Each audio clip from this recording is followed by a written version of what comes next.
ത്രിയേക ദൈവത്തിന് മഹത്വമുണ്ടാവട്ടെ. പരിശുദ്ധ ബാബാ തിരുമേനിയുടെ നിയോഗത്താൽ ഈ അനുഗ്രഹിക്കപ്പെട്ട പരുമല സെമിനാരിയുടെ ഭരണ നേതൃത്വത്തിലായിരിക്കുന്ന വന്യ വൈദിക സഹോദരങ്ങളായ എൽദോസ് അച്ഛൻ, മാത്തുക്കുട്ടി അച്ഛൻ, ജെറിൻ അച്ഛൻ, എനിക്ക് സഹപാഠിയും എന്നാൽ വൈദിക കുടുംബത്തിൽ ജ്യേഷ്ഠ സഹോദരനുമായിരിക്കുന്ന ജേക്കബ് അച്ഛൻ, സന്നിഹിതരായിരിക്കുന്ന എല്ലാ പ്രിയപ്പെട്ട വിശ്വാസികൾ, പരിശുദ്ധ സഭയുടെ ഔദ്യോഗിക മാധ്യമ വിഭാഗമാകുന്ന ഗ്രിഗോറിയൻ ചാനലിലൂടെ ലോകത്തിൻ്റെ വിവിധ ഭാഗങ്ങളിൽ ഈ ആത്മീയ ശുശ്രൂഷയിൽ സംബന്ധിക്കുന്ന എല്ലാവരുമേ, കർത്തൃനാമത്തിൽ എല്ലാവർക്കും സ്നേഹവന്ദനം അറിയിക്കുകയാണ്.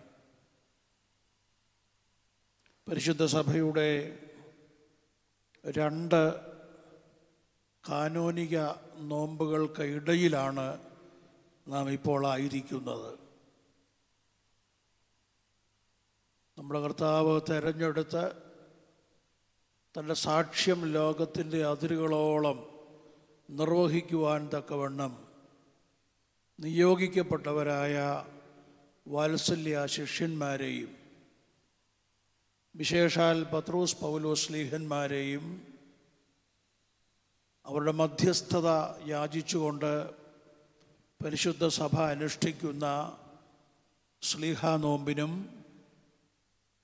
പരിശുദ്ധന്മാരുടെയും ശുദ്ധിമതികളുടെയും നിരയിൽ 1-ാം സ്ഥാനത്ത് നാം പരിഗണിക്കുന്ന തമ്പുരാനെ പറ്റ അമ്മയായ പരിശുദ്ധ കന്യകമറിയാമിൻ്റെ മധ്യസ്ഥതയിൽ അഭയപ്പെട്ടുകൊണ്ട് പരിശുദ്ധ സഭ നിറവേറ്റുന്ന ഓഗസ്റ്റ് 1 മുതൽ 15 വരെയുള്ള ആ അനുഗ്രഹിക്കപ്പെട്ട നോമ്പിനും ഇടയിൽ ഉള്ള കാലഘട്ടത്തിലാണ് സഭ ഇപ്പോൾ ആയിരിക്കുന്നത്. ഒന്നിനായ എൽദോസ് അച്ഛൻ സൂചിപ്പിച്ചതുപോലെ അസാധാരണന്മാരെ അസാധാരണ വ്യക്തിത്വമുള്ളവരാക്കി തീർക്കുവാൻ തക്കവണ്ണം കർത്താവിൻ്റെ സാന്നിധ്യവും സാമീപ്യവും കർത്താവിനോട് കൂടിയുള്ള വാസവും പ്രാപ്തരാക്കിയതുപോലെ പരിമിതമായ ഈ സമയത്ത് ഈ പുണ്യപ്പെട്ട സ്ഥലത്ത് നമുക്ക് ലഭിച്ചിരിക്കുന്ന സന്ദർഭം ദൈവകൃപ കൊണ്ട് നിറയപ്പെട്ടവരായി അനുഗ്രഹപ്രാപ്തിയിൽ മുന്നിട്ട് വരുന്നവരായി ഭവിക്കുവാൻ ദൈവം നമ്മെ എല്ലാവരെയും സഹായിക്കട്ടെ എന്ന് ആമുഖമായി പ്രാർത്ഥിക്കുകയാണ്. ശുദ്ധമുള്ള ലൂക്കോസിൻ്റെ സുവിശേഷം 5-ാം അധ്യായം ആദ്യത്തെ 11 വാക്യങ്ങൾ ഈ സമയത്തെ വേദ വിചാരങ്ങൾക്കായി സമർപ്പിക്കുകയാണ്. ശുദ്ധമുള്ള ലൂക്കോസിൻ്റെ സുവിശേഷം 5-ാം അധ്യായം ആദ്യത്തെ 11 വാക്യങ്ങൾ. അവൻ ഗന്നസരേത്ത് തടാകത്തിൻ്റെ കരയിൽ നിൽക്കുമ്പോൾ പുരുഷാരം ദൈവവചനം കേൾക്കേണ്ടതിന് അവനെ തിരക്കിക്കൊണ്ടിരിക്കയാൽ 2 പടക് കരയിൽ അടുത്തു നിൽക്കുന്നത് അവൻ കണ്ടു. അവയിൽ നിന്ന് മീൻപിടിക്കാർ ഇടങ്ങി വല കഴുകുകയായിരുന്നു.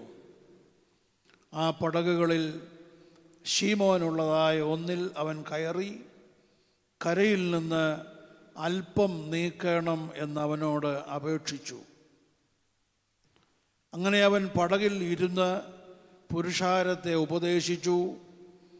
സംസാരിച്ചു തീർന്നപ്പോൾ അവൻ ശീമോനോട് ആഴത്തിലേക്ക് നീക്കി മീൻപിടുത്തത്തിന് വല ഇറക്കുവീൻ എന്ന് പറഞ്ഞു. അതിന് ശീമോൻ, നാഥ, ഞങ്ങൾ രാത്രി മുഴുവനും അധ്വാനിച്ചിട്ടും ഒന്നും കിട്ടിയില്ല. എങ്കിലും നിന്റെ വാക്കിന് ഞാൻ വലയിറക്കാം എന്ന് ഉത്തരം പറഞ്ഞു. അവർ അങ്ങനെ ചെയ്തപ്പോൾ പെരുത്ത മീൻകൂട്ടം അകപ്പെട്ട് വല കീറാറായി. അവർ മറ്റേ പടകിലുള്ള കൂട്ടാളികൾ വന്ന് സഹായിപ്പാൻ അവരെ മാടി വിളിച്ചു. അവർ വന്ന് പടക് രണ്ടും മുങ്ങുമാറാകുവോളം നിറച്ചു. ശീമോൻ പത്രോസ് അത് കണ്ടിട്ട് യേശുവിൻ്റെ കാൽക്കൽ വീണു. കർത്താവേ, ഞാൻ പാപിയായ മനുഷ്യനാകൊണ്ട് എന്നെ വിട്ടുപോകണമേ എന്ന് പറഞ്ഞു. അവർക്കുണ്ടായ മീൻപിടുത്തത്തിൽ അവനും അവനോട് കൂടെയുള്ളവർ എല്ലാവർക്കും സംഭ്രമമുണ്ടായി. ശിമോൻ്റെ കൂട്ടാളികളായ യാക്കോബ്, യോഹന്നാൻ എന്ന സെബദി മക്കൾക്കും ഔവണ്ണം തന്നെ. യേശു ശിമോനോട്, ഭയപ്പെടേണ്ട, ഇന്നു മുതൽ നീ മനുഷ്യരെ പിടിക്കുന്നവനാകും എന്ന് പറഞ്ഞു. പിന്നെ അവർ പടക് കരയ്ക്ക് അടുപ്പിച്ച് സകലവും വിട്ട് അവനെ അനുഗമിച്ചു. ദൈവത്തിന് മഹത്വമുണ്ടാവട്ടെ. വളരെ പരിചിതമായ ഒരു വേദഭാഗമാണ്. നമ്മുടെ കർത്താവ് തൻ്റെ പരസ്യ ശുശ്രൂഷയുടെ ആരംഭഘട്ടത്തിൽ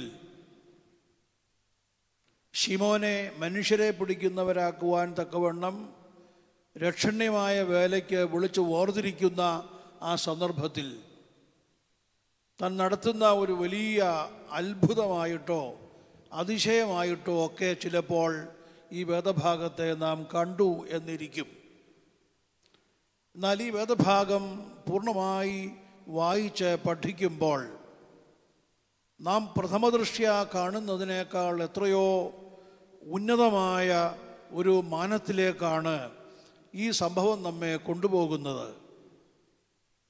രാത്രി മുഴുവൻ ഏറെ അധ്വാനിച്ചിട്ടും ഒന്നും കിട്ടാതിരുന്ന പ്രയാസത്തിൽ പടക് കരയ്ക്ക് അടുപ്പിച്ച് വല കഴുകിക്കൊണ്ടിരുന്ന പത്രോസും കൂടെയുള്ളവരും പൊടുന്നനവേ കർത്താവിൻ്റെ സാന്നിധ്യം അവരുടെ പടക് മാത്രമല്ല, അവരുടെ കൂട്ടാളികളായവരുടെ പടകും നിറയ്ക്കുവാൻ തക്കവണ്ണം പര്യാപ്തമായി തീർന്നു. അവിടം വരെ ഇതൊരു മഹാത്ഭുതമാണ്. അത് കഴിഞ്ഞ് അത്ര അത്ഭുതമായി നമുക്ക് തോന്നുകയില്ല. കർത്താവിൻ്റെ സാന്നിധ്യത്താൽ ഇത്രയേറെ ഭൗതികമായ അനുഗ്രഹം അവർക്ക് ലഭിച്ചപ്പോൾ പത്രോസ് കർത്താവിൻ്റെ കാൽക്കൽ കവിണ്ണു വീഴുകയാണ്. ഈ ലൗകികമായ അനുഗ്രഹം ഞങ്ങൾക്ക് എന്നും ഇങ്ങനെ ലഭിക്കത്തക്കവണ്ണം നീ എൻ്റെ കൂടെ സ്ഥിരമായി വസിക്കണമെന്നല്ല പറയുന്നത്.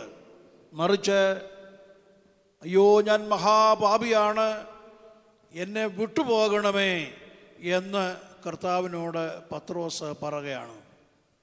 അവർക്കെല്ലാം സംഭ്രമം പിടിച്ചു. യേശു പ്രവർത്തിച്ച അത്ഭുതത്തിൽ ആഹ്ലാദമോ ഏറ്റവും വലിയ ആനന്ദമോ അല്ല ഉണ്ടാവുന്നത്, സംഭ്രമമാണ്. ഞങ്ങളിതിന് യോഗ്യരാണോ? ഇതവൻ ഞങ്ങൾക്ക് ചെയ്തു തരത്തക്കവണ്ണം എന്ത് അർഹതയാണ് എനിക്കുള്ളത് എന്ന ചിന്ത അവരെ ഭരിക്കുകയാണ്. കർത്താവ് അവരോട് പറഞ്ഞു, ഭയപ്പെടേണ്ട, ഇനി നിങ്ങൾ മത്സ്യബന്ധനക്കാരല്ല, ദൈവരാജ്യത്തിലേക്ക് മനുഷ്യരെ ആദായപ്പെടുത്തുന്ന അനുഗ്രഹിക്കപ്പെട്ട വേലയ്ക്കായി നിന്നെ ഞാൻ വിളിച്ച് വേർതിരിക്കുകയാണ്. ഇതിൻ്റെ അവസാന ഭാഗമാണ്, 11-ാമത്തെ വാക്യമാണ് ഏറെ നമ്മെ ചിന്താഭാരപ്പെടുത്തുന്നത്. പടക് രണ്ടും മത്സ്യം കൊണ്ട് നിറഞ്ഞിരിക്കുകയാണ്.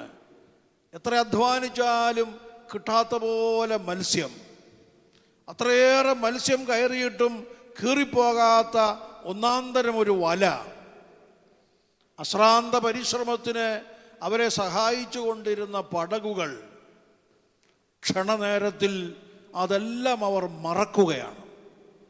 ഇവിടെ രേഖപ്പെടുത്തിയിരിക്കുന്നു, പടക് നിറഞ്ഞ് കിട്ടിയ മത്സ്യം, വല, അതെല്ലാം പൊടുന്നനവേ അവർ ഉപേക്ഷിച്ചിട്ട് അവർ പടക് കരയ്ക്ക് അടുപ്പിച്ച് സകലവും വിട്ട് അവനെ അനുഗമിച്ചു എന്നാണ് ഈ വേദഭാഗം അവസാനിക്കുന്നത്.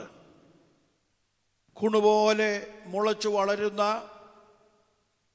ക്രിസ്തുവിൻ്റെ മാറ്റമില്ലാത്ത വചനം ഒരുപാട് കോട്ടിമാട്ടി ആത്മീയത ഇതാണ് എന്ന് പറഞ്ഞുകൊണ്ട് ഭൗതിക അഭിവൃദ്ധിക്ക് പ്രാധാന്യം കൊടുത്ത് അനേക പഠനങ്ങൾ നാം കേൾക്കുകയും കാണുകയും ചെയ്യുന്ന ഈ കാലത്ത് വളരെ അത്ഭുതകരമായ ഒരു വേദഭാഗമായി ഞാനിതിനെ കാണുവാൻ ആഗ്രഹിക്കുകയാണ്.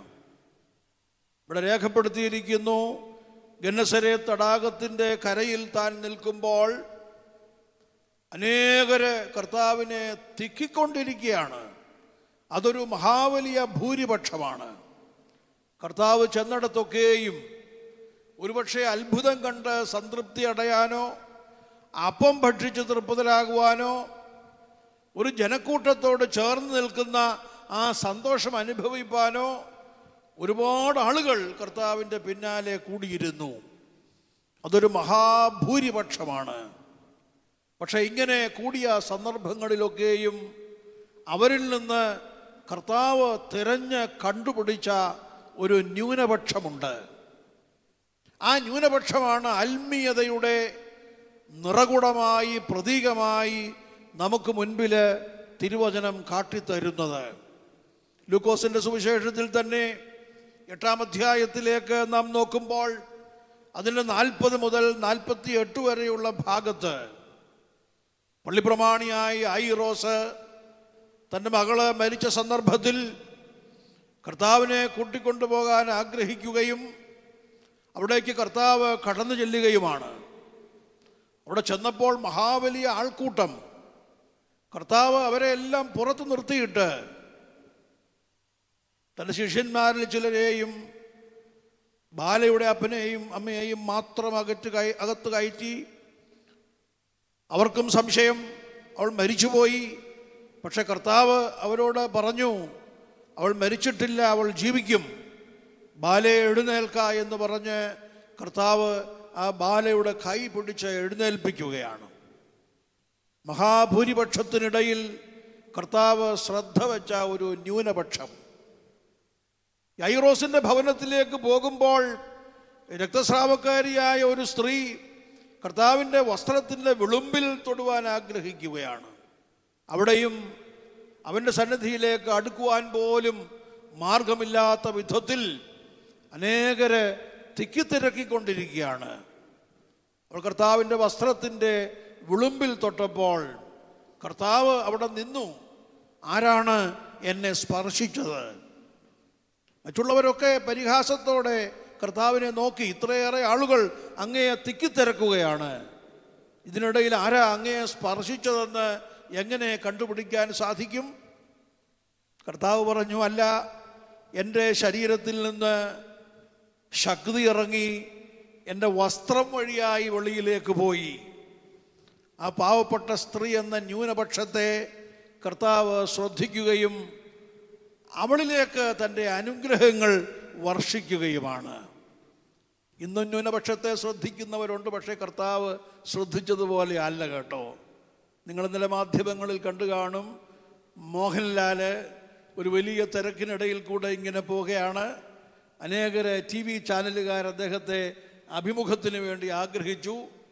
മിടുക്കരായ ഒരു ചാനലുകാരൻ മൈക്കിട്ട് മോഹൻലാലിൻ്റെ കണ്ണിനൊരു പൊട് കൊടുത്തു.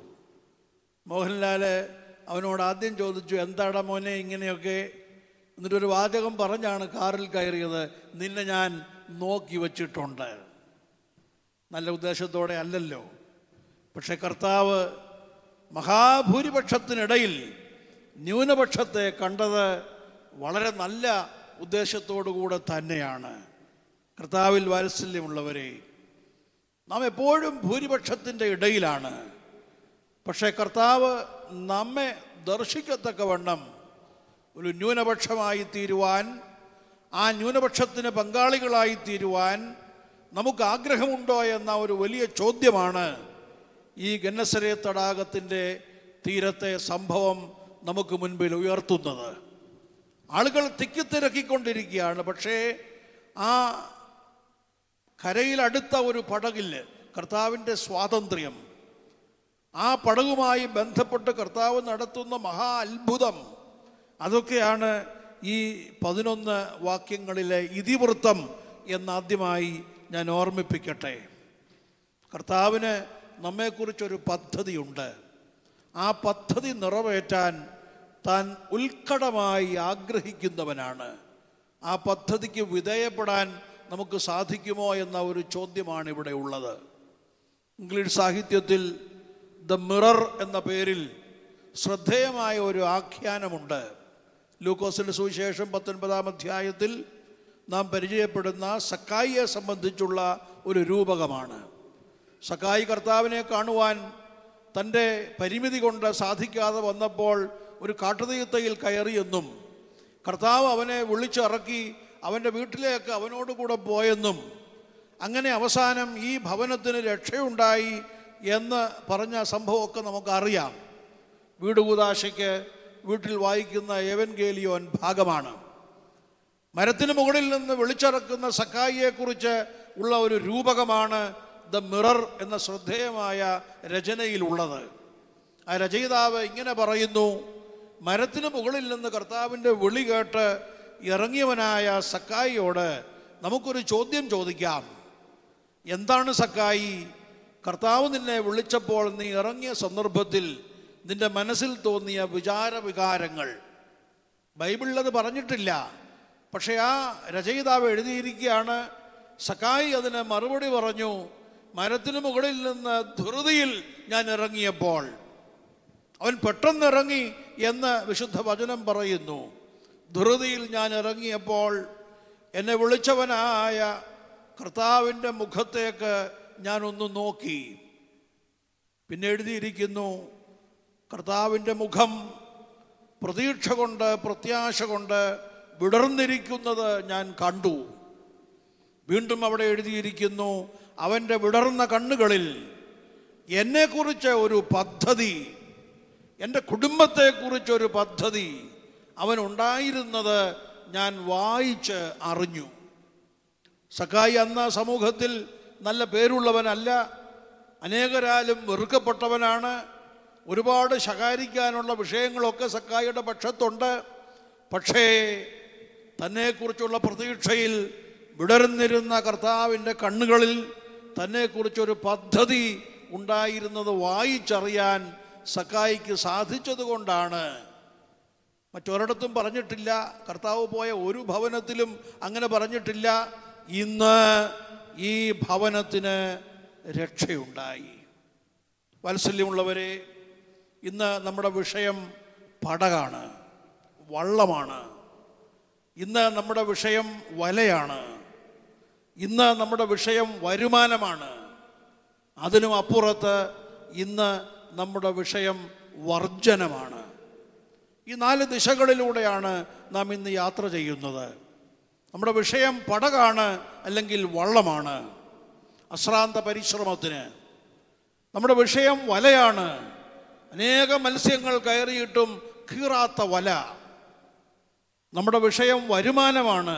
നമ്മുടെ പടക് മാത്രമല്ല, നാം ആരെയൊക്കെ മാടി വിളിക്കുന്നോ അവരുടെ എല്ലാം പടകുകൾ നിറയത്തക്കവണ്ണമുള്ള വരുമാനമാണ്. അതിനും അപ്പുറത്ത് ഈ വരുമാനത്തിൻ്റെ ബഹുലതയിൽ എല്ലാം മറന്ന് എല്ലാം വിട്ട് കർത്താവിൻ്റെ മുഖം കണ്ടപ്പോൾ പോകുന്ന ഒരു സൽക്രിയയാണ്.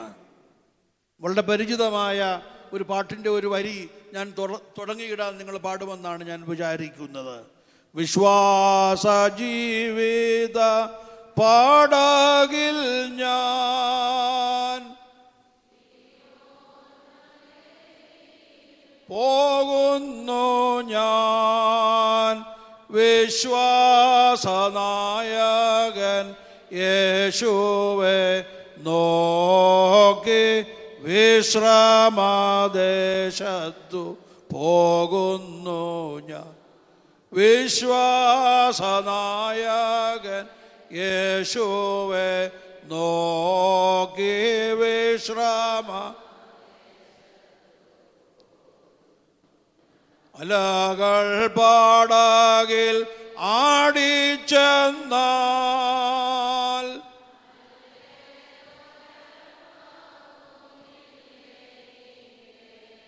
അലകൾ പാടകിൽ ആടിച്ചെന്നാൽ അല്ലേലൊരൽപ്പവും ഇല്ലെനിക്ക് ആഴിയോ മൂഴിയും അഭയമായൻ അരികിലുണ്ട്. വിശ്വാസ ജീവിത പാടകിൽ ഞാൻ പോകുന്നു. ഞാൻ വിശ്വാസനായകൻ യേശുവേ നോക്കി വിശ്രമ സ്ഥാനത്തു പോകുന്നു. ശീമോനുള്ളതായ പടകിൽ അവൻ കയറി. ഇത്ര അനുഗ്രഹമാണ്. നമ്മുടെയൊക്കെ പടകിൽ നമ്മളൊക്കെ നിത്യതയിൽ നിന്ന് നിത്യതയിലേക്കൊരു പടക് അശ്രാന്ത പരിശ്രമത്തിന് വേണ്ടി ഉപയോഗിച്ചു കൊണ്ടിരിക്കുകയാണ്. നമ്മുടെയൊക്കെ പടകിൽ കർത്താവുണ്ട്. പരിശുദ്ധനായ പൗലോസ് ചോദിക്കുന്നുണ്ട്, don't you know that you are the temple of God in which the spirit dwells. ദൈവത്തിൻ്റെ ആത്മാവ് അതിൽ അധിവസിക്കുന്ന ദൈവ മന്ദിരമാണ് നിങ്ങളെന്ന് അറിയുന്നില്ലയോ? ഞാൻ ചില കാര്യങ്ങൾ പറയുവാൻ ആഗ്രഹിക്കുമ്പോൾ അതിലാദ്യത്തത് ശീമോൻ്റെ വകയായിരുന്നു ആ പടക്. അവൻ്റെ അധ്വാനത്തിന് വേണ്ടി അവൻ ഉപയോഗിച്ചു കൊണ്ടിരുന്ന ഒരു മാധ്യമമായിരുന്നു ആ പടക്. ആ പടകിൽ കീറാത്ത ഒരു വലയുണ്ടായിരുന്നു. കർത്താവ് അവനോട് അപേക്ഷിച്ചു എന്നാണ് പറയുന്നത്, ഈ പടക് കരയിൽ നിന്ന് അല്പം ഒന്ന് അകലത്തിലേക്ക് വിടുമോ? He's requesting. പടകിൻ്റെയും വലയുടെയും കടലിൻ്റെയും ശീമോൻ്റെയും എല്ലാം നാഥൻ അവനോട് അപേക്ഷിക്കുകയാണ്, ഈ പടക് അല്പം കരയിൽ നിന്ന് കടലിലേക്ക് നീക്കുമോ? എന്തായിരുന്നു കർത്താവിൻ്റെ ഉദ്ദേശം? ആ പടകിൽ ഇരുന്നു കൊണ്ട് കരയിലായിരിക്കുന്ന ബഹുപുരുഷാരത്തോട് പ്രസംഗിക്കണം. ഒന്നാമത്തെ കാര്യം, വാത്സല്യമുള്ളവരെ, നമ്മുടെ വയറ്റുപിഴപ്പാണ് നമ്മുടെ പടകെങ്കിലും വലയെങ്കിലും കർത്താവിന് നമ്മുടെ ശരീരത്തെക്കുറിച്ച്, ജീവനെക്കുറിച്ച് ഒരു ഉദ്ദേശമുണ്ട്. ആ ഉദ്ദേശം എന്താണ്? നിന്റെ പടക് എനിക്ക് ഒരു പ്രസംഗപീഠമാവണം. ഇതിന് പുൾപിറ്റ് എന്നാണ് പറയുന്നത്. എൻ്റെ കൈ ഒന്ന് റെസ്റ്റ് ചെയ്യാനും ബൈബിളൊന്ന് വെക്കാനും ദാഹിച്ചാൽ ഒരു ഗ്ലാസ് വെള്ളം കൊണ്ടുവെക്കാനും ഒക്കെയുള്ള പുൾപിറ്റ്. കർത്താവിന് നമ്മുടെ ഓരോരുത്തരുടെയും ജീവിതമാകുന്ന പടക് ഒരു പ്രസംഗ പീഠമാക്കാൻ താല്പര്യമുണ്ട്. ലോകത്തിൻ്റെ അറ്റത്തോളം എൻ്റെ സാക്ഷികളാകുവീൻ എന്ന് പറഞ്ഞ് തൻ്റെ വാത്സല്യ ശിഷ്യന്മാരെ അയക്കുമ്പോൾ കർത്താവ് അത് തന്നെയാണ് അവരെക്കുറിച്ച് ആഗ്രഹിച്ചത്. Let your life be a pulpit. ബലഹീനരായ നമ്മെക്കുറിച്ചും കർത്താവിന് അങ്ങനെ ഒരു ആഗ്രഹമുണ്ട്. ആ ആഗ്രഹം സാധിക്കണമെങ്കിൽ നമ്മൾ സ്വയം അതിന് തുനിയണം. കണ്ടാലും ഞാൻ വാതിൽക്കൽ നിന്ന് മുട്ടുന്നു, ആരെങ്കിലും എൻ്റെ ശബ്ദം കേട്ട് വാതിൽ തുറന്നാൽ ഞാൻ അകത്ത് വരും, അവൻ എന്നോടും ഞാൻ അവനോടും കൂടെ അത്താഴം കഴിക്കും. God will always honour our free will. നമ്മുടെ സ്വയമായുള്ള ഇഷ്ടത്തെയും ആഗ്രഹത്തെയും കർത്താവ് വളരെ മാനിക്കുന്നവനാണ്.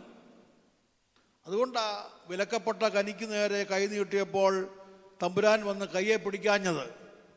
കഴിക്കരുതെന്ന് പറഞ്ഞു, എന്നാൽ കഴിക്കണമെന്ന് തീരുമാനിച്ചു. Let us see what is going to happen. അല്ലാതെ അവളുടെ കയ്യെ കയറി പിടിച്ചില്ലല്ലോ. നമ്മുടെ ഫ്രീ വിൽ കർത്താവ് എപ്പോഴും മാനിക്കുന്നു. പക്ഷേ എങ്ങനെ നമ്മുടെ ഫ്രീ വിൽ കർത്താവിൻ്റെ ഇഷ്ടത്തിന് അനുയോജ്യമായി നമ്മൾ തിരിക്കുന്നു എന്നുള്ളത് വളരെ ഇമ്പോർട്ടൻ്റ് ആയിട്ടുള്ള ഒരു കാര്യമാണ്. അതുകൊണ്ട് ഒബീഡിയൻസ് അല്ലെങ്കിൽ അനുസരണം എന്ന് പറയുന്നത് വളരെ പ്രധാനപ്പെട്ട ഒരു കാര്യമാണ്.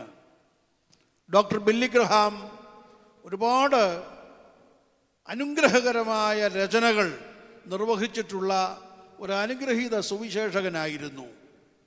ഫ്രീഡം ഫ്രം 7 ഡെഡ്ലി സിൻസ് എന്ന അദ്ദേഹത്തിൻ്റെ ശ്രദ്ധേയമായ ഒരു പുസ്തകത്തിൻ്റെ ആമുഖ വാക്കുകളിൽ അദ്ദേഹം ഇങ്ങനെ എഴുതി: We are always raising the flag of rebellion against God. That's why we are not a blessed person. എപ്പോഴും ദൈവത്തിനെതിരെ വിരുദ്ധതയുടെ കൊടി ഉയർത്തിയാൽ, നന്മ ചെയ്യണമെന്നുള്ള ആഗ്രഹം അവൻ നമ്മുടെ ഉള്ളിൽ തന്നിട്ട് ഡെലിബറേറ്റായിട്ട് അതിനെ ധിക്കരിച്ച് തിന്മയിലേക്ക് പോയാൽ, we are raising a flag of rebellion against God. അതുകൊണ്ട് ആ ഒരു ചിന്തകൻ പറഞ്ഞത്, house is built but a Christian home and a Christian personality are to be deliberately made. കാശുണ്ട കെട്ടിടം പണിയാം, പക്ഷേ അത് ക്രൈസ്തവ ഭവനമാകണമെങ്കിൽ ഒരു ഡെലിബറേറ്റ് വിൽ ആവശ്യമാണ്. ബില്ലി ഗ്രഹാം അതിനെ തുടർന്ന് പറയുന്നുണ്ട്, you stop the fight with God. ദൈവത്തോടുള്ള യുദ്ധം അവസാനിപ്പിച്ചിട്ട് surrender to him and serve him. അവിടെയാണ് അനുഗ്രഹം വരുന്നത്. അവൻ്റെ മുൻപിൽ ആര് സ്വയം സമർപ്പിക്കുന്നുവോ, അവൻ്റെ ഹിതത്തിന് ആര് വഴിപ്പെടുന്നുവോ, അവിടെ ദൈവത്തിൻ്റെ അനുഗ്രഹം വഴിഞ്ഞ് ഒഴുകുകയാണ്. ശീമോൻ പത്രോസ് കർത്താവിൻ്റെ വാക്ക് പൂർണ്ണമായും അനുസരിക്കുകയാണ്. ആ അനുസരണം പത്രോസ് കാണിക്കുവാൻ കാരണം പൂർണ്ണമായി അനുസരിച്ച ഗുരുവാണത് പറഞ്ഞത്. ഫിലിപ്പ് ലേഖനം 2-ാം അധ്യായം 6 മുതൽ 8 വരെയുള്ള വാക്യം നമ്മെ ഏവരെയും ത്രസിപ്പിക്കുന്ന 2 വാക്യങ്ങളാണ്. അവൻ ദൈവരൂപത്തിൽ ഇരിക്കെ ദൈവത്തോടുള്ള സമത്വം മുറുകെ പിടിക്കണമെന്ന് വിചാരിക്കാതെ ദാസരൂപമെടുത്ത് മനുഷ്യ സാദൃശ്യത്തിലായി തന്നെത്താൻ ഒഴിച്ചു, തന്നെത്താൻ മനുഷ്യനായി വിളങ്ങി, മരണത്തോളം, ക്രൂശിലെ മരണത്തോളം അനുസരണമുള്ളവനായി തീർന്നു.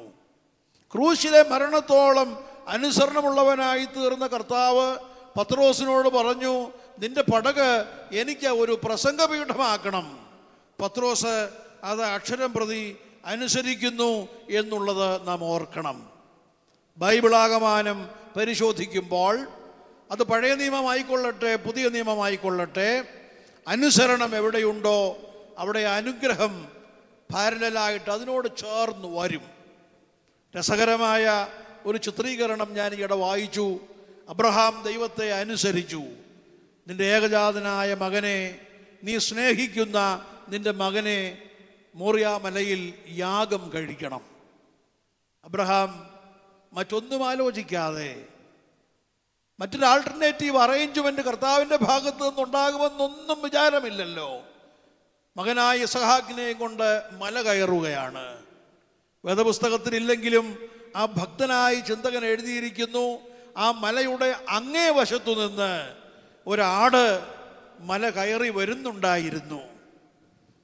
അബ്രഹാം വിശ്വാസത്തോടെ ദൈവത്തെ അനുസരിച്ച് തൻ്റെ മകനെ ബലി കഴിക്കുവാൻ ആ മല കയറി തുടങ്ങിയപ്പോൾ ദൈവം അവന് പകരമായി ബലി കഴിക്കപ്പെടുവാൻ ഒരാടിനെ ആ മലയുടെ അങ്ങേ ഭാഗത്തു നിന്ന് അബ്രഹാം കാണുന്നില്ല. ഒരാട് മുകളിലേക്ക് കയറി വരികയാണ്. ബാലന്റെ മേൽ നീ കൈവെക്കരുത് എന്ന് പറഞ്ഞ് അബ്രഹാമിനെ വിലക്കിയപ്പോൾ അബ്രഹാം ഒരിക്കലും അവിടെ വള്ളിയിൽ കുടുങ്ങിക്കിടക്കുന്ന ഒരാടിനെ പ്രതീക്ഷിച്ച് കാണുകയില്ല. പക്ഷേ നാം പൂർണ്ണമായി അനുസരിക്കുമ്പോൾ അതിന് ബദലായി ദൈവം നമുക്ക് ഒരു അനുഗ്രഹത്തെ ഒരുക്കും എന്ന വിഷയം ഒരിക്കലും നമ്മൾ മറക്കരുത്. എന്നാൽ അവിവേകം കാണിച്ചാലോ?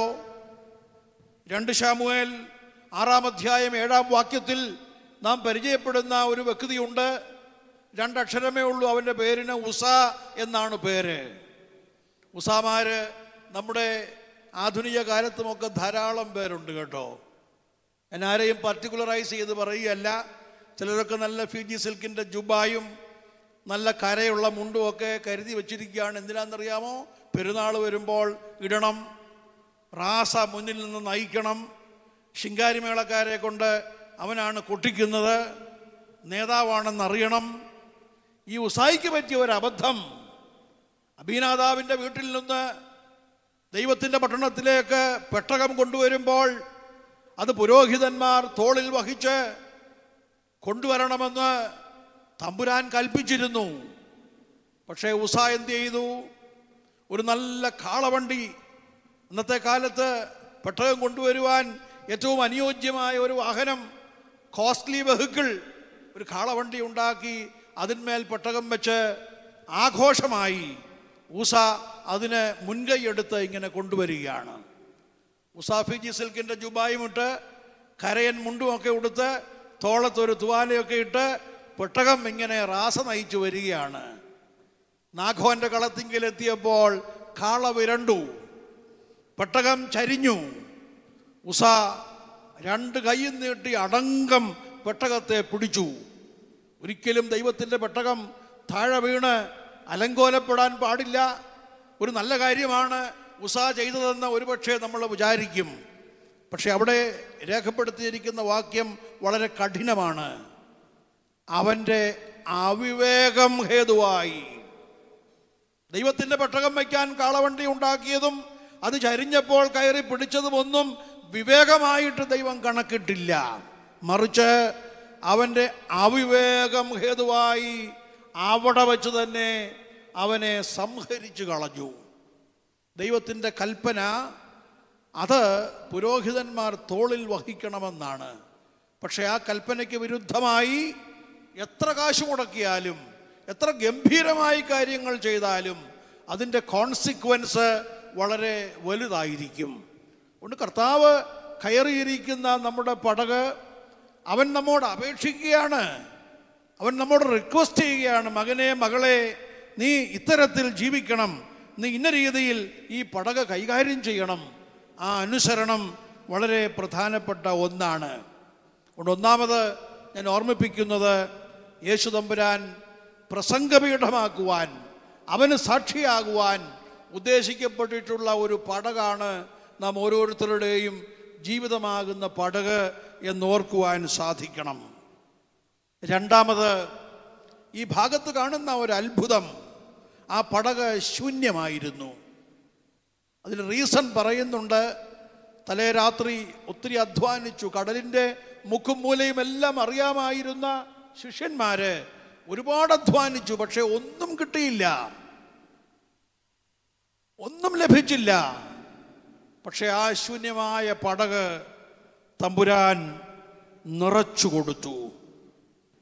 എന്താ നിറയ്ക്കാൻ കാരണമായി തീർന്നത്? ആഴത്തിലേക്ക് നീക്കി വലയിറക്കാൻ പറഞ്ഞു. ആഴത്തിലേക്ക് നീക്കി വലയിറക്കുന്നത് അല്പം റിസ്ക് ഉള്ള കാര്യമാണ്. ആത്മീയ ജീവിതവും അങ്ങനെ തന്നെയാണ്. If your risk is high, your return will also be high. പക്ഷേ പത്രോസിന് നല്ല ശുഭതയുണ്ടായിരുന്നു, നല്ല ഓപ്റ്റിമിസം ഉണ്ടായിരുന്നു, നല്ല പ്രതീക്ഷയുണ്ടായിരുന്നു.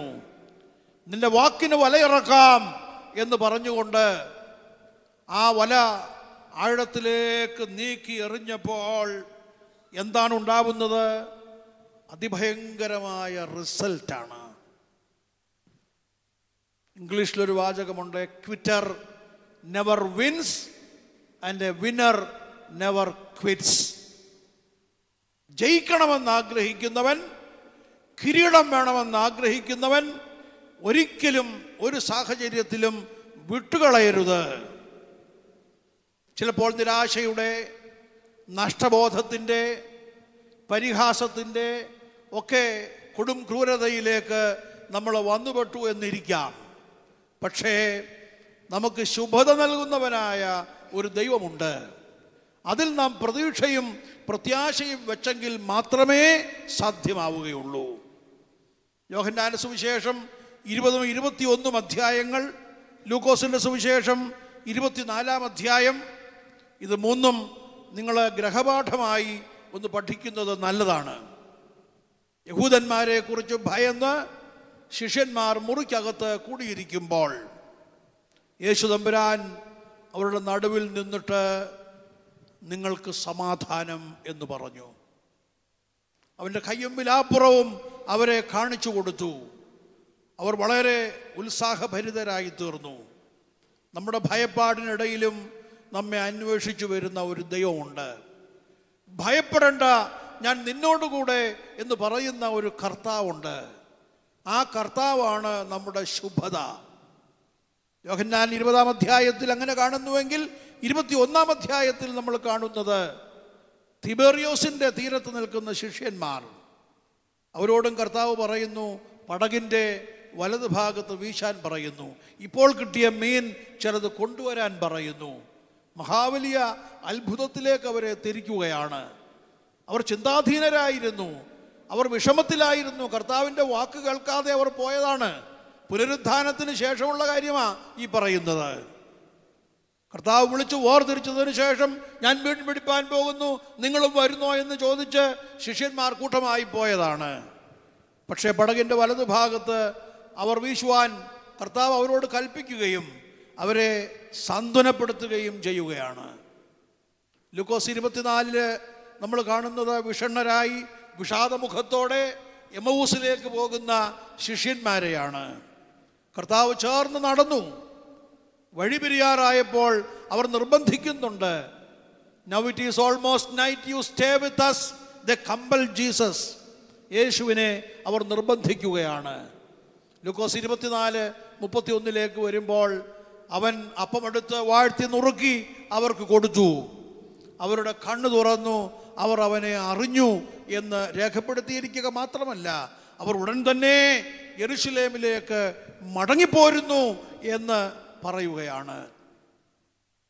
വാത്സല്യമുള്ളവരെ, പ്രതിസന്ധിയുടെയും പ്രയാസത്തിൻ്റെയും നാളുകൾ നമുക്ക് വരും. പ്രവാചകന്മാർ അനേകരും എഴുന്നേൽക്കും, എല്ലാം നശിക്കാൻ പോവുകയാണെന്ന് പറയും. കർത്താവ് തന്നെ പറഞ്ഞു, യുദ്ധങ്ങളെയും യുദ്ധശ്രുതികളെയും നിങ്ങൾ കേൾക്കും, പക്ഷേ ഇത് ഞാനാകുന്നുവെന്ന് പറഞ്ഞ് അനേകരും നിങ്ങളുടെ അടുക്കൽ വരും. ഭയപ്പെടരുത്, ഭയപ്പെടരുത് എന്ന് പറയുന്ന കർത്താവ് പറഞ്ഞു, എപ്പോഴും നിങ്ങൾ ഒരുക്കമുള്ളവരായിരിപ്പീൻ. സ്വർഗസ്ഥനായ എൻ്റെ പിതാവല്ലാതെ ഞാൻ പോലും അതറിയുന്നില്ല എന്ന് കർത്താവിൻ്റെ വരവിനെ കുറിച്ച് കർത്താവ് പറഞ്ഞിരിക്കുകയാണ്. നമുക്ക് ആവശ്യമായിരിക്കുന്നത് ശുഭതയാണ്, മുന്നോട്ട് പോകാനുള്ള ഒരു ദൃഢപ്രതിജ്ഞയാണ്. ടൈലർ സ്വിംഗ് എന്ന് പറയുന്ന ഒരു അസാധാരണ വൈഭവമുള്ള ഒരു ഗായികയുണ്ട്. അവർ പലപ്പോഴും പറയുന്ന ഒരു വാചകം അനേകരെ വളരെയേറെ ത്രസിപ്പിച്ചിട്ടുള്ള വാചകമാണ്. ഓരോ ഈവൻറ്റിൻ്റെയും ആരംഭത്തിൽ പറയും, this is A very good beginning, this is A very good beginning, and let us hope that God will do wonderful things for us. ദൈവം നമുക്ക് വലിയ കാര്യങ്ങൾ ചെയ്യുമെന്ന് ശുഭതയോടെ വിശ്വസിക്കുവാൻ നമുക്ക് സാധിക്കണം. കഴിഞ്ഞ കാലങ്ങളേക്കാൾ നമുക്ക് അനുഗ്രഹമാണ് വരും കാലങ്ങൾ എന്ന് പ്രത്യാശിക്കുവാൻ നമുക്ക് സാധിക്കണം. അവർക്കൊരു ഓപ്റ്റിമിസം ഉണ്ടായിരുന്നു, ഒരു ശുഭകരമായ പ്രതീക്ഷ ഉണ്ടായിരുന്നു. അതോടൊപ്പം തന്നെ ഒരു ഹാർഡ് വർക്ക്, ഒരു കഠിനമായ അധ്വാനത്തിനുള്ള ആഗ്രഹം, അതും കൂടെ വേണം. നമുക്ക് പ്രതീക്ഷയുണ്ട്, പ്രത്യാശയുണ്ട് എന്ന് പറഞ്ഞിരുന്നാൽ പോരാ, കഠിനമായ അശ്രാന്തമായ പരിശ്രമത്തിനുള്ള ഒരാഗ്രഹവും കൂടെ വേണം. അവിടെയാണ് വിജയം നമുക്ക് കൈവരിക്കുവാൻ സാധിക്കുന്നത്. കർത്താവ് പലപ്പോഴും ചോദിച്ച ഒരു ചോദ്യമുണ്ടല്ലോ, what you can do more than the common evens. സാധാരണ നമ്മൾ കടന്നു പോകുന്ന ജീവിതചര്യയേക്കാൾ ഉപരിയായി നിങ്ങൾക്ക് എന്ത് ചെയ്യാനാണുള്ളത്? Even the scribes and Pharisees wish those who wish them. അവരെ വന്ദനം ചെയ്യുന്നവരെ അവരും ചെയ്യുന്നുണ്ടല്ലോ. If you wish those who wish you only, what you are doing more? The question is whether we are able to wish those who curse us. അതാണല്ലോ കർത്താവ് പറഞ്ഞത്, നിങ്ങളെ ശപിക്കുന്നവരെ അനുഗ്രഹിപ്പീൻ, കാരണം സ്വർഗസ്ഥനായ നിങ്ങളുടെ പിതാവ് നീതിമാന്മാരുടെ മേലും നീതികെട്ടവരുടെ മേലും മഴ പെയ്യിക്കുന്നവനാണ്, സൂര്യനെ ഉദിപ്പിക്കുന്നവനാണ്. So this is a very wonderful question. What you can do more? ദൈനംദിന ജീവിതത്തിൽ നമുക്ക് നിശ്ചയിക്കപ്പെട്ടിരിക്കുന്ന ചില കാര്യങ്ങളുണ്ട്. അതിനപ്പുറത്ത് എന്തെങ്കിലും ചെയ്യാൻ ഒക്കുമോ എന്നുള്ളത് ഒരു വലിയ ചോദ്യമാണ്.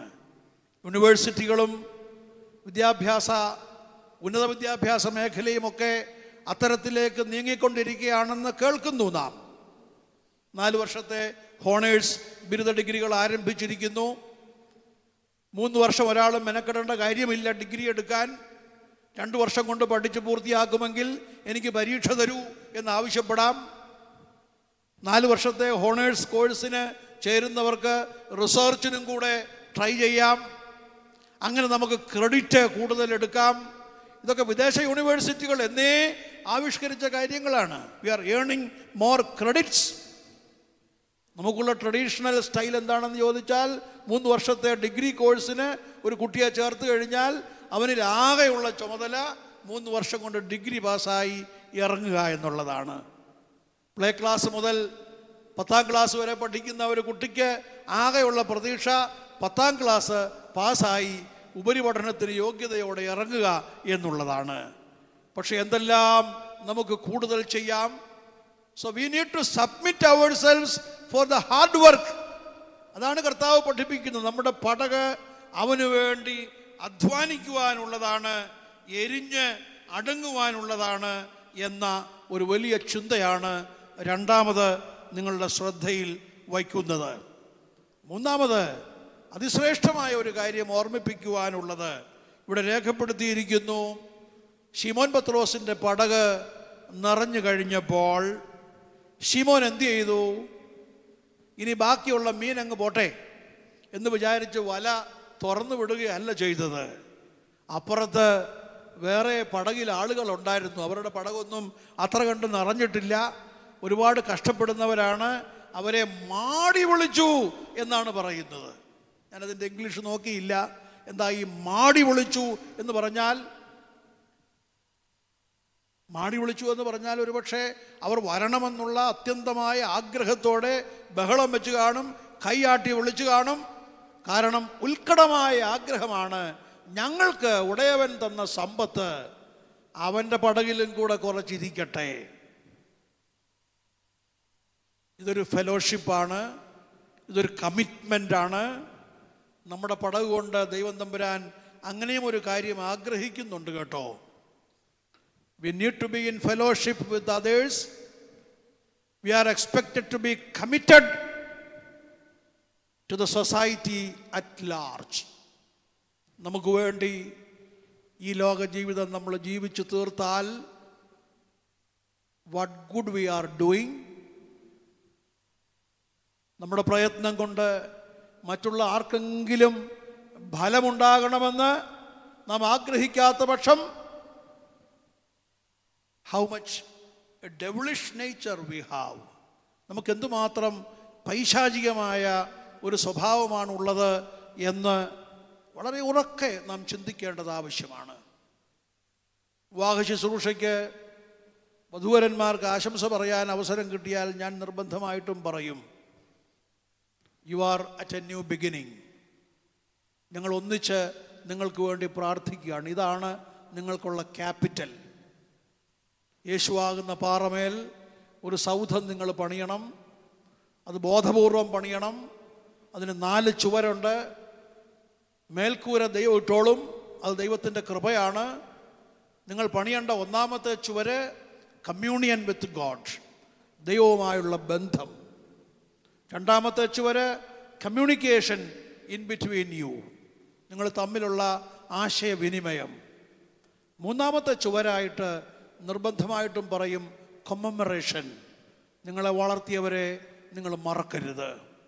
അവർക്ക് പ്രായം ചെന്നുകൊണ്ടിരിക്കുകയാണ്. നിങ്ങൾ യൗവനത്തിലാണ്. നിങ്ങൾക്ക് പ്രായമേറി വരും. പക്ഷെ നിങ്ങളുടെ മാതാപിതാക്കളെ ഒരിക്കലും മറക്കരുത്. നിങ്ങളെ നിങ്ങളാക്കിയ അനേകരുണ്ട്, അവരെ ഒരിക്കലും മറക്കരുത്. You need to commemorate. എന്നാൽ അവസാനമായിട്ടൊന്ന് പറയുന്നത്, യു ആർ കമ്മിറ്റഡ്. നിങ്ങൾ സമൂഹത്തോട് കടപ്പെട്ടവരാണ്. കമ്മ്യൂണിയൻ വേണം, കമ്മ്യൂണിക്കേഷൻ വേണം, കമ്മമറേഷൻ വേണം. എന്നാൽ കമ്മിറ്റ്മെൻറ്റ് ഒരിക്കലും നമ്മൾ വിട്ടുകളയരുത്. എനിക്ക് എല്ലാമായി, എല്ലാം തികഞ്ഞു, എൻ്റെ കാര്യം ഓക്കെ ആയി, സോ വാട്ട്? നിൻ്റെ അനുജനായ ഹാബേൽ എവിടെ എന്ന് പഴയ നിയമത്തിൽ മുഴങ്ങിക്കേൾക്കുന്ന ആ ചോദ്യത്തിന് ഇന്നും പ്രസക്തിയുണ്ട് എന്ന് നാം വിശ്വസിച്ചെങ്കിൽ മാത്രമേ മതിയാകുകയുള്ളൂ.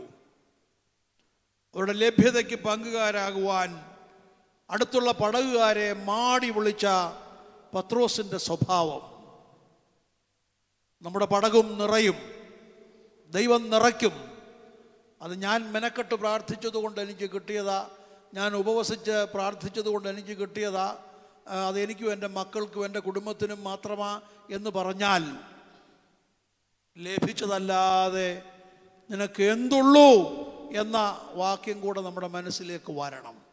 അതുകൊണ്ട് മറ്റുള്ളവരെ മാടി വിളിക്കണം. ഒരു ഫെലോഷിപ്പിന് വേണ്ടി, ഒരു കമ്മിറ്റ്മെൻറ്റിന് വേണ്ടി നമ്മുടെ പടക് ഉപയുക്തമാവണം. ഞാൻ ദീർഘിപ്പിക്കുന്നില്ല. നാലാമത് ഒരു കാര്യം ഈ പടകിൽ സംഭവിക്കുന്നത് ഞാൻ സൂചിപ്പിച്ചു, സംഭ്രമവും സന്താപവുമാണ്. എപ്പോഴാണ് നമുക്ക് സംഭ്രമം ഉണ്ടാകുന്നത്? ജപ്തി ചെയ്യാൻ ബാങ്കിൽ നിന്ന് നോട്ടീസ് വരുമ്പോഴാണ്, അല്ലേ? നമുക്ക് സംഭ്രമം ഉണ്ടാകുന്നത് ഒരാൾ നമ്മളോട് ദേഷ്യപ്പെട്ട് സംസാരിച്ച് നിന്നെ ഞാൻ കാണിച്ചു തരാം എന്ന് പറയുമ്പോഴാണ്. നമുക്ക് സംഭ്രമം ഉണ്ടാകുന്നത് നമ്മൾ ആഗ്രഹിക്കുന്നിടത്തെങ്ങും നമ്മുടെ മക്കൾ എത്തിപ്പെട്ടില്ല എന്ന വിഷയമുണ്ടാകുമ്പോഴാണ്. പക്ഷെ ഇവിടെ ശൂന്യമായ പടകിനടുത്ത് വെച്ച് പോലും ഉണ്ടാകാത്ത ഒരു സംഭ്രമം പത്രോസിന് എപ്പോഴുണ്ടായി? യേശു തമ്പുരാൻ ആഴത്തിലേക്ക് വലയിറക്കാൻ പറഞ്ഞു. വലയിറക്കിയപ്പോൾ പടക് മുഴുവൻ നിറഞ്ഞ് ഇനി ഒരു മീൻ പോലും അതിനകത്ത് ഇടാൻ സ്ഥലമില്ല, ഇട്ടാൽ അത് ചാടി വെള്ളത്തിൽ പോകും. അതുകൊണ്ട് മറ്റുള്ളവരുടെ പടകും നിറഞ്ഞു. ഉയ്യോ, അവർക്ക് വലിയ സംഭ്രമമുണ്ടായി. സംഭ്രമം ഉണ്ടാകുക മാത്രമല്ല, ആ സംഭ്രമത്തോട് ചേർന്നൊരു സന്താപമുണ്ടായി. ആ സന്താപം എന്താണ്? അയ്യോ, ഈ പാപിയായ മനുഷ്യനോട് ഇത്രയേറെ അനുഗ്രഹം ദൈവം ചെയ്യുവാൻ എനിക്ക് എന്താണ് ഉള്ളത്? എന്താണ് യോഗ്യത? വാത്സല്യമുള്ളവരെ, നമ്മൾ ആരെങ്കിലും ചില നിമിഷങ്ങളിലെങ്കിലും അങ്ങനെ ചിന്തിച്ചു പോയിട്ടുണ്ടോ? പാട്ടിലൊക്കെ നമ്മൾ പാടും, എനിക്ക് എന്തുള്ളൂ ഞാൻ എന്നൊരു പാട്ടൊക്കെ ഉണ്ടല്ലോ. പക്ഷേ what is happening in our day to day life? ദൈനംദിന ജീവിതത്തിൽ അവൻ ചൊരിഞ്ഞു തരുന്ന അനുഗ്രഹങ്ങൾക്ക് ഞാൻ മതിയാകാത്തവനാണ് എന്ന് ഒരു ദിവസമെങ്കിലും നമ്മൾ കിടക്കയിലേക്ക് പോകുമ്പോൾ ചിന്തിച്ചിട്ടുണ്ടോ? രാവിലെ എഴുന്നേൽക്കുമ്പോൾ അയ്യോ, ഇന്നൊരു പ്രഭാതം കൂടെ കാണുവാൻ എത്രയോ യോഗ്യതയില്ലാത്ത എനിക്ക് അങ്ങനെ ഒരു അനുഗ്രഹം തന്നുവെന്ന് നമ്മൾ ആരെങ്കിലും ചിന്തിക്കാറുണ്ടോ? പത്രോസ് അവൻ്റെ കാൽക്കൽ മുട്ടുകുത്തി കർത്താവിനോട് പറയുകയാണ്, ഞാൻ പാപിയായ മനുഷ്യൻ, നിന്റെ സാന്നിധ്യത്തിന് എനിക്ക് യോഗ്യതയില്ല, എന്നെ വിട്ടുപോകണമേ എന്ന് അപേക്ഷിക്കുകയാണ്. നമ്മളാരും ചെയ്യുന്ന കാര്യമല്ല.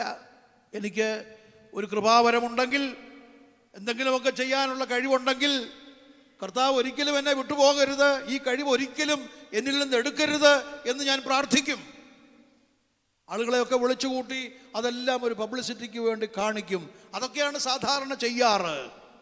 പക്ഷേ പത്രോസ് തകർന്നുപോയി.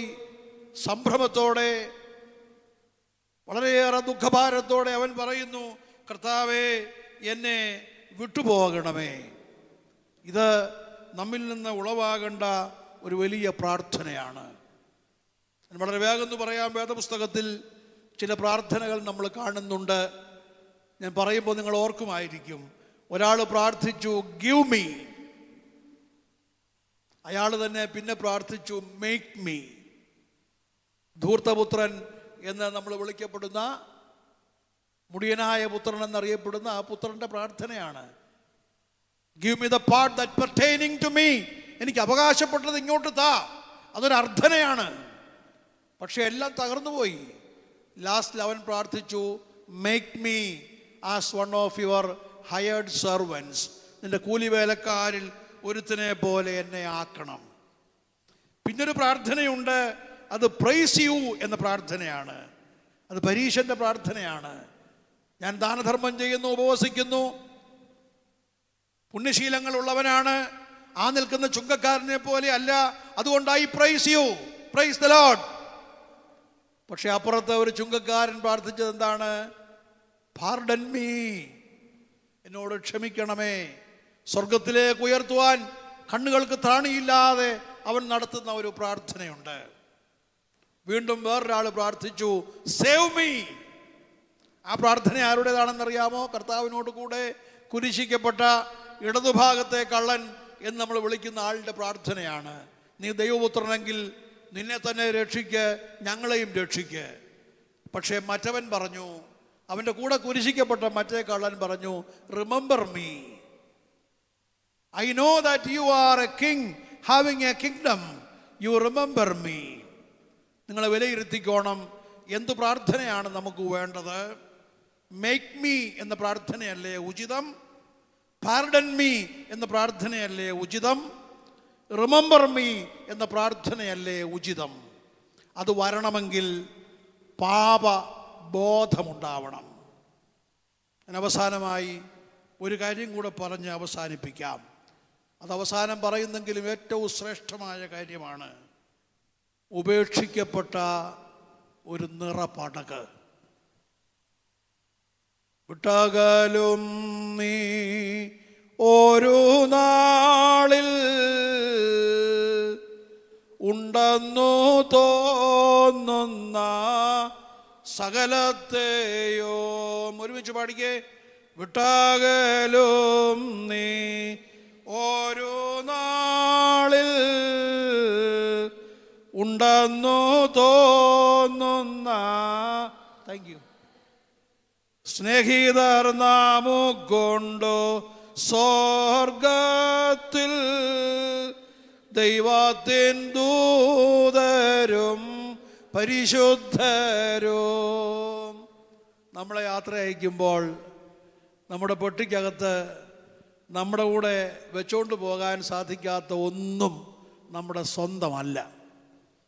വല്ലപ്പോഴും അത് ഓർക്കുന്നത് നല്ലതാണ്. വിട്ടകലും നീ ഒരു നാളിൽ ഉണ്ടെന്ന് തോന്നുന്ന എല്ലാം നമുക്കുണ്ടെന്ന് തോന്നുക. പറമ്പുണ്ടെന്നും പുരയിടം ഉണ്ടെന്നും വീടുണ്ടെന്നും FD ഇട്ട റെസീറ്റ് ഉണ്ടെന്നും ഒക്കെ തോന്നുക. അവസാനം ഇതെല്ലാം ബോധത്തിൽ നിന്ന് മറിഞ്ഞ so we are going alone. പടക് നിറഞ്ഞിരിക്കുകയാണ്. ഒരുപക്ഷെ ഒരു നല്ല മത്സ്യബന്ധനക്കാരനെന്ന നിലയിൽ പത്രോസ് കണക്ക് കൂട്ടിക്കാണും, ഈ പടകിലെ മത്സ്യം പടാവിലയ്ക്ക് വിറ്റാൽ പോലും എത്ര ആയിരം രൂപ കിട്ടും. അയ്യോ കർത്താവിനെ ഒരു കാരണവശാലും ഈ പടകെന്ന് വിടരുത്, ഇങ്ങനെയെങ്കിൽ എത്ര എളുപ്പമാണ് മത്സ്യബന്ധനം. പക്ഷേ ഇന്നു മുതൽ നീ മനുഷ്യരെ പിടിക്കുന്നവനാകും എന്ന വാക്ക് കേട്ടപ്പോൾ അവർ പടകുകൾ കരയ്ക്കടുപ്പിച്ച് സകലവും വിട്ട് അവനെ അനുഗമിച്ചു എന്ന് രേഖപ്പെടുത്തിയിരിക്കുകയാണ്. From the possessive state to the state of experience, ആർജനത്തിൻ്റെ അനുഭവത്തിൽ നിന്ന് തലത്തിൽ നിന്ന് അനുഭവത്തിൻ്റെ തലത്തിലേക്ക് വളരുന്ന ഒരു പത്രോസിനെയും അതിന് അവനെ സഹായിക്കുന്ന പടകിനെയുമല്ലേ നമ്മളിവിടെ കാണുന്നത്. സുറിയാനി സാഹിത്യത്തിൽ 4-ാം നൂറ്റാണ്ടിൽ ജീവിച്ചിരുന്ന ഒരു പിതാവ് എഴുതിയ ഒരു പാട്ടിൻ്റെ 2 വരി, തൗമാലാലേ സ്മാർലേ ശുഭഹോ അദ്ലോ നെദുബാക് ബെശനാസ് മൗത്തോ, തൗമാലാലേ സ്മാർലേ ശുഭഹോ. തൗമാലാലേ എന്ന് പറഞ്ഞാൽ കം ഓൾ ഹ്യൂമൻ ബീങ്സ്, എല്ലാ മനുഷ്യരുമേ വരുവീൻ. സ്മാർലേ ശുഭഹോ, സിംഗ് ഹിം പ്രൈസ്, ബിക്കോസ് അതിനേക്കാൾ മികച്ച ഒന്നുമില്ല. അദ്ലോ നെദുമാക് ബെശനാസ് മൗത്തോ. അദ്ലോ എന്ന് പറഞ്ഞാൽ ബിഫോർ ഹാൻഡ്. നെദുമാക് means to deep in to the sleep of the sleep of death. മരണമാകുന്ന ആ ഉറക്കത്തിലേക്ക് വഴുതി വീഴുന്നതിന് മുൻപ് കം ഓൾ ഹ്യൂമൻ ബീയിങ്സ് സ്മാർലേ ശുഭഹോ. യേശുവിനെ മഹത്വപ്പെടുത്തേണ്ടത് പച്ചമലയാളത്തിൽ പറഞ്ഞാൽ നമ്മൾ ആർജിച്ചതും നേടിയതും നമുക്കുണ്ടെന്ന് കരുതുന്നതുമെല്ലാം മണ്ണാങ്കട്ടയാണെന്ന് വല്ലപ്പോഴുമെങ്കിലും ഒന്ന് ഓർക്കണം. നമുക്ക് ജീവിക്കാൻ സുഖ സൗകര്യങ്ങൾ വേണം, നമുക്ക് നമ്മുടെ മുന്നോട്ടുള്ള കാലം കഴിക്കാൻ ഏണിങ്സ് വേണം. ഇതൊന്നും വേണ്ട എന്നല്ല പറയുന്നത്. അതിനെല്ലാം അപ്പുറത്ത് ഒന്നുമില്ല, ഇതെല്ലാം മണ്ണാങ്കട്ടയാണെന്നൊരു ബോധ്യം. ആ ബോധ്യത്തിലാണ് കർത്താവിൻ്റെ വിളിയിൽ പത്രോസ് പടകും മീനും എല്ലാം ഉപേക്ഷിച്ചത്. ഞാൻ ചുരുക്കട്ടെ. ലൂക്കോസ് 5:1-11 വരെയുള്ള തിരുവചന ഭാഗത്തിലൂടെ പത്രോസിനെയും പടകിനെയും അല്ല, മറിച്ച് നാം ഓരോരുത്തരുടെയും ജീവൻ്റെ പടകിനെയാണ് നമ്മൾ ധ്യാനിച്ചത്. കരയ്ക്കടുപ്പിച്ചിരിക്കുകയാണ്, വല കഴുകുകയാണ്. പക്ഷെ കർത്താവ് എല്ലാം കാണുന്നുണ്ട്. നമുക്ക് സമൃദ്ധി തരാൻ ആഗ്രഹിക്കുന്ന ഒരു കർത്താവുണ്ട്. അവൻ നമ്മുടെ പടകിലുണ്ട്. കരയിൽ നിന്ന് അല്പം ഒന്ന് നീക്കിയാൽ മതി, അവൻ്റെ വാക്ക് അനുസരിച്ചാൽ മതി. നമ്മുടെ പടകൊക്കെ നിറയും. പക്ഷെ നിറയുമ്പോൾ അത് നമ്മുടെ മിടുക്കാന്ന് കരുതരുത്. മറ്റുള്ളവരെ മാടി വിളിക്കണം, അവർക്കും കൂടെ പ്രയോജനമുണ്ടാവണം. അതും പോരാ, കർത്താവിൻ്റെ വിളി സ്മരിച്ചുകൊണ്ട് എല്ലാം ഉപേക്ഷിച്ച് എല്ലാറ്റിൻ്റെയും ഉടയവനെ പിൻപറ്റാനായിട്ട് നമുക്ക് കഴിയണം. പരിശുദ്ധ ശ്ലീഹന്മാർ അങ്ങനെയാണല്ലോ നല്ല ഒരു ജീവിത പന്ഥാവ് നമുക്ക് കാണിച്ചു തന്നത്. ആ പന്ഥാവിൽ യാത്ര ചെയ്തുകൊണ്ട് അനുഗ്രഹീതരായിരിക്കാൻ ദൈവത്തിൻ്റെ പരിശുദ്ധാത്മാവ് നമ്മെ എല്ലാവരെയും സഹായിക്കട്ടെ എന്ന് പ്രാർത്ഥിച്ചുകൊണ്ട് ഈ വചനം ഇവിടെയും എവിടെയും ശ്രവിച്ച എല്ലാവരെയും സർവശക്തനായ ദൈവം പരുമല കൊച്ചു തിരുമേനിയുടെ മധ്യസ്ഥതയിൽ അനുഗ്രഹിക്കട്ടെ എന്ന് പ്രാർത്ഥിച്ച് എൻ്റെ വാക്ക് ചുരുക്കുന്നു. ദൈവം നമ്മെ അനുഗ്രഹിക്കട്ടെ.